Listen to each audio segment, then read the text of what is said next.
केंद्रीय ऊर्जा मंत्री मनोहर लाल अपने संसदीय क्षेत्र करनाल पहुंचे, जहां पार्टी कार्यालय कर्ण कमल में कार्यकर्ताओं ने ऊर्जा मंत्री का स्वागत किया।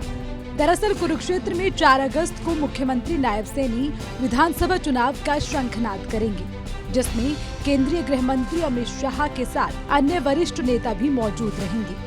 कुरुक्षेत्र के कार्यक्रम में ऊर्जा मंत्री मनोहर लाल भी शिरकत करने एक दिन पहले ही पहुंच गए।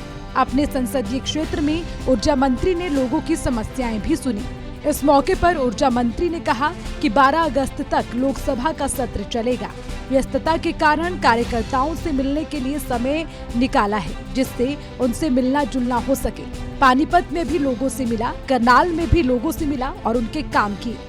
12 अगस्त के बाद मेरी जो विधानसभा बची हुई है, मैं वहां जाऊंगा। 4 विधानसभा हो चुकी हैं, 5 विधानसभा अभी बाकी हैं। तो लगातार सेशन में व्यस्तता के कारण से बीच में आज का दिन मैंने निकाला है ताकि कार्यकर्ताओं से मिलना जुलना हो जाए। अभी 1 घंटा मैं पानीपत रुका था और लगभग 2 घंटे से यहाँ भी हूँ, तो काफ़ी लोगों से मिलना हुआ है। और मिलने के बाद कुछ उनके जो काम हैं, चाहे वो प्रदेश सरकार के हैं, चाहे हमारे दिल्ली से जुड़े हुए काम हैं, वो सब लोगों से लिए हैं। कुछ फ़ोन करके यहाँ एक प्रकार से उनको पूरा किया है। और कुल मिलाकर अभी 12 अगस्त तक लोकसभा ही चलेगी और लोकसभा के सेशन के बाद फिर से कुछ विधानसभाएं मेरी कार्यकर्ताओं से मिलने जुलने की या लोगों से मिलने की रह गई हैं। 4 विधानसभाओं में हो चुका हूँ, 5 विधानसभाएं बाकी हैं, उनके अंदर भी आकर के मैं। वहीं ओलंपिक में हरियाणा और भारत के शानदार प्रदर्शन पर कहा कि खिलाड़ियों को और उनके कोच को और उनके परिवार के लोगों को बधाई।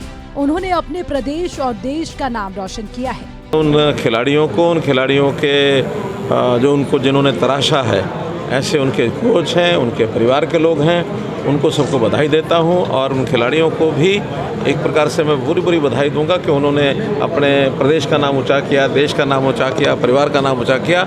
और आशा करता हूं कि अभी और भी जो खिलाड़ी हैं उसके अंदर मेडल ला करके देश के नाम को ऊंचा। वहीं केंद्रीय ऊर्जा मंत्री ने राहुल गांधी के ईडी की रेड वाले बयान पर कहा कि चोर की दाढ़ी में तिनका, डरता वही है जिसके मन में पाप होता है। दीपेंद्र हुड्डा और कुमारी शैलजा की यात्रा पर भी ऊर्जा मंत्री ने कहा कि बीएसपी, इनेलो, बीजेपी अपना अभियान चलाए तो ठीक है, पर उस पार्टी का क्या करे जिसमें 4 जगह उमंगे उठती हैं। जैसा कहते हैं ना, चोर की दाढ़ी में तिनका, तो जो डरता वही है जिसको कोई न कोई मन में पाप होता है। अगर कोई उनके मन में पाप कुछ निकल रहा है बाहर, हो सकता है बहुत जल्दी उनके मन की जो बात है वो बाहर निकलेगी तो जनता को पता लगेगी। आखिर अभी तो जनता भी अनुमान लगाती है, बाकी सब भी अनुमान लगाते हैं, लेकिन जब उनके भय उठता है और ऐसा बोलते हैं तो क्या मालूम क्या है। भारतीय जनता पार्टी अपना अभियान चलाएगी, बीएसपी अपना चलाए, इनेलो चलाए, वो तो ठीक है, अपनी अपनी पार्टी का हिसाब चला रहे हैं। लेकिन उस पार्टी का क्या करें जब एक ही पार्टी में 2-2, 3-3, 4-4 जगह उमंगें उठती हैं और वो उस कदर जा करके और अपने आप को उभारते हैं। आगे चल के क्या बनेगा तो प्रभु मालिक। वहीं भर्ती रोको गैंग पर भी मनोहर लाल ने कहा कि हमने कांग्रेस पार्टी से ज्यादा नौकरियां अपने कार्यकाल में दी हैं। संसद में राहुल गांधी की जाति पर उठे विवाद को लेकर भी मनोहर लाल ने कहा, एक तरफ ये कहेंगे कि जाति पूछने का किसी को अधिकार नहीं है, दूसरी तरफ ये कहेंगे कि जाति गणना करवाई जाए। जब जाति गणना होगी तो सबको जाति बतानी पड़ेगी, या तो इधर जाएं या उधर जाएं। 2 नावों में पैर रखने वाला कभी भी नदी पार नहीं कर सकता। विषय ये है कि ये अपने आप ही कंट्राडिक्टरी बयानों में कांग्रेस के लोग फंसते जा रहे हैं। एक तरफ तो ये कहेंगे कि जाति पूछने का किसी को अधिकार नहीं है, कोई किसी की जाति पूछ नहीं सकता।